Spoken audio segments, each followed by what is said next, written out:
భక్తిహీనులను గద్దించు వారికి అవమానమే కలుగును. సామెత 9:7. భక్తిహీనులు గద్దింపును అంగీకరించరు, ఇష్టపడరు.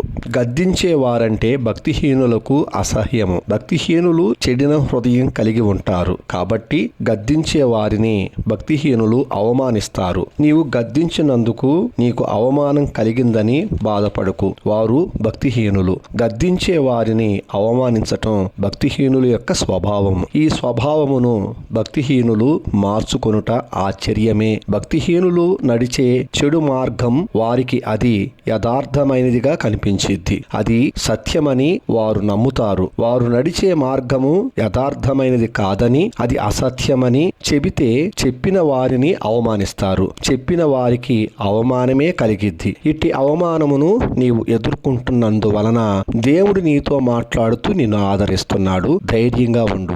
ఆమేన్.